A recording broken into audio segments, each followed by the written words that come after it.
Saya mau cerita, bagaimana suasana lebaran Idul Fitri di Turki. Nah, ini kan karena kebetulan saya baru pertama kali ya lebaran Idul Fitri di Turki. Jadi, banyak sekali perbedaan ya, banyak sekali yang beda di negara Turki ini dengan negara kita di Indonesia. Untuk soal kalau saya kan udah cerita juga nih ya di VT sebelumnya, itu dengan saya dukung dengan apa, video juga gitu ya, saya cerita.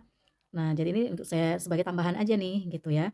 Nah, kalau soal menyambut lebaran Idul Fitri itu ya sama ya persiapannya, hanya saja yang membedakan itu dia dari segi ciri khasnya aja. Nah, kalau kita di Indonesia, terutama saya yang asalnya dari daerah Aceh gitu ya, kalau udah menjelang lebaran Idul Fitri, itu pasti ada yang namanya tradisi megang, yaitu beli daging, masak daging. Jadi kita makan pada hari itu dan juga nanti kita lagi siap-siap untuk bikin lontong ataupun juga ketupat, terus dengan berbagai macam kue kering. Nah, kalau di Turki ini saya lihat kalau persiapan mereka itu ya biasa aja, rame rame kalau di pasar tradisional, saya dan suami sempat pergi juga gitu ya ke pasar tradisional. Nah, di pasar itu rame gitu ya. Tapi saya lihat apa yang menjadi ciri khas di pasar tradisional itu nggak ada gitu. Paling yang ada saya jumpain itu permen-permen, kemudian coklat, karena kan itu memang jadi identiknya mereka di Turki ini gitu ya. Jadi tradisi mereka ini kan namanya Şeker Bayram. Jadi itu ada banyaknya permen-permen, coklat-coklat gitu.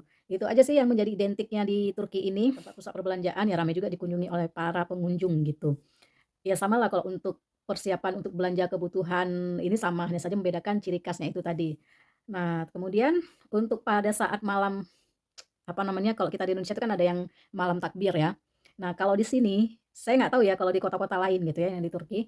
Nah, kalau di sini itu nggak ada malam takbir, malam takbirnya itu nggak ada.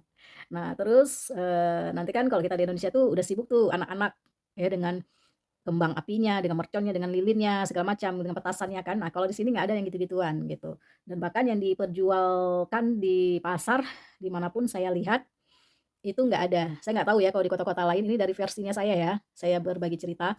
Nah itu dia, itu yang membedakan. Jadi ya kalau menurut saya yang nggak ada semaraknya gitu ya, masih semarak kita di Indonesia dan itu yang membedakan dengan hari-hari yang lain itu. Nah, terus apa lagi ya, yang membedakan yang lain kalau untuk apa, kalau yang lain untuk samanya ya sebelum menjelang satu hari lebaran, itu ada juga yang para penziarah itu berziarah ke pemakaman keluarga ya untuk berdoa, ya termasuk, kita juga nih keluarga ya, juga melakukan doa di pemakaman keluarga gitu. Nah, kemudian untuk malam persiapan lebarannya, mmm, kalau dari yang saya alami itu nggak ada gitu, ya udah biasa aja gitu. Jadi nggak ada terasa enaknya ya. Cuman hanya saja itu kan jadi malam, apa namanya, jadi puasa yang terakhir ya. Nah, itu aja kita ngumpul bareng ya satu keluarga untuk buka puasa bareng.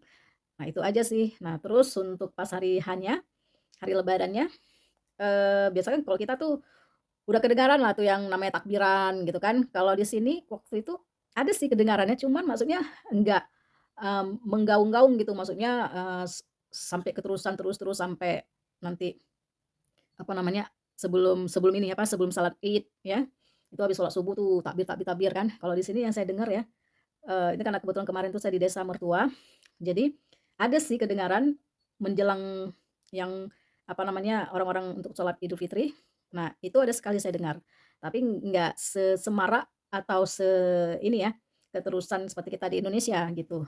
Nah, kemudian kalau untuk yang sholat Idul Fitrinya di sini itu laki-laki, nggak ada yang perempuan gitu.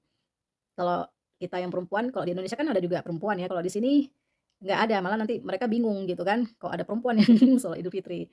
Nah kemudian, eee, setelah itu juga ada kita berziarah juga gitu ya, ke pemakaman, berdoa lagi kita untuk apa namanya, untuk orang yang sudah meninggal gitu ya, terutama untuk keluarga-keluarga kita, kerabat gitu kan.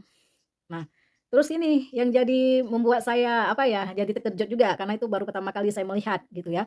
Jadi waktu pas di pemakaman itu, eee, saya kan agak bingung ya, kenapa ada beberapa orang termasuk juga dari keluarga kita gitu ya, itu meletakkan permen gitu, permen atau coklat di atas pemakaman gitu kan. Nah, nanti udah gitu saya kan lihat tuh, loh di pemakaman saya pikir itu ketinggalan permen, awalnya saya pikir itu mungkin ketinggalan permen gitu kan, lupa diambil. Rupanya ada beberapa pemakaman saya lihat, itu sama semua, ada permen masing-masing gitu, ada yang satu, ada yang 2 permennya di situ gitu kan.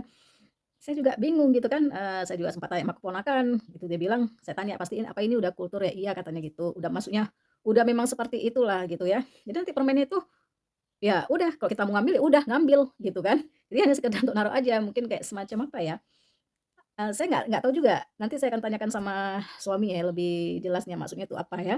Nah itu yang menjadi, apa namanya, membuat saya jadinya terkejut gitu. Karena kalau kita di Indonesia kan nggak ada yang kayak gitu, gitu kan. Nah terus setelah itu kita pulang ke rumah, nah baru tetangga nanti datang gitu, bersilaturahmi gitu kan, bersalaman. Nah kemudian, apa namanya, ya nggak ada apa yang disuguhkan itu hanya permen ataupun juga coklat. Coklat-coklat, kalian bisa lihat juga di video saya sebelumnya ya, bentuknya seperti apa. Nah itu yang kita makan ya, itu yang menjadi ciri khasnya mereka.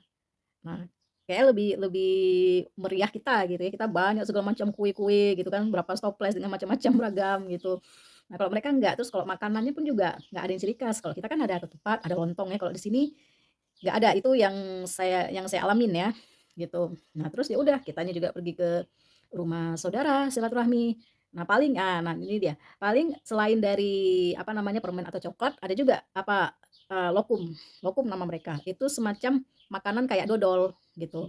Nah itu ada, kemudian nanti ada juga disediain kayak biskuit gitu kan ya, sebagai penambahan aja gitu ya. Nah terus anak-anak ya, itu paling senang sekali kalau dikasih permen gitu. Sampai ada adik ipar, nanya, "Dona, kami kalau di sini itu anak-anak dikasih permen," gitu katanya kan, "kalau di Indonesia gimana?"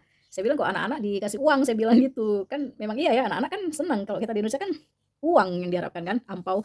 Jadi waktu saya jawab gitu, mungkin ini ya, apa namanya, eee, agak heran gitu ya, kok beda gitu. Tapi memang iya mereka di sini, saya lihat ya, keponakan yang masih umur 5 tahun itu, umur 5 tahun apa 8 tahun, itu dia pergi ke tempat tetangga kan, terus udah gitu nanti ada anak-anak yang lain kan, pulang dari rumah tetangga tuh udah satu plastik masing-masing gitu, udah satu plastik masing-masing udah penuh dengan permen gitu, jadi mereka senang. Jadi kayak keponakan juga tunjukin tuh permen-permen dia dapat gitu, pokoknya senang lah. Kalau kita kan kayaknya kalau di Indonesia tuh kalau banyak dapat uang kita suka tunjukin kan gitu, nah kalau mereka ini enggak gitu.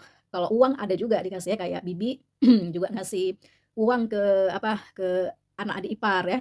Ada juga dikasih apa 20, 10 tele gitu, ada juga. Cuman yang lebih ininya, mereka lebih identiknya itu dengan permen gitu. Dan bahkan kalau orang-orang tua juga, ya itulah makanan mereka ya, benar-benar apa ya, merayakan merayakan, yang manis-manis gitu ya, yang berbau-bau manis kayak permen, kayak coklat, ya lokum ya segala macam lah seperti itu. Nah, selain dari itu apalagi ya, yang membedakan ya hanya itu aja sih yang saya ingat ya, yang saya alami gitu. Barangkali ada di antara kalian yang ada di Turki yang mengalami hal yang beda, boleh berbagi cerita di sini ya.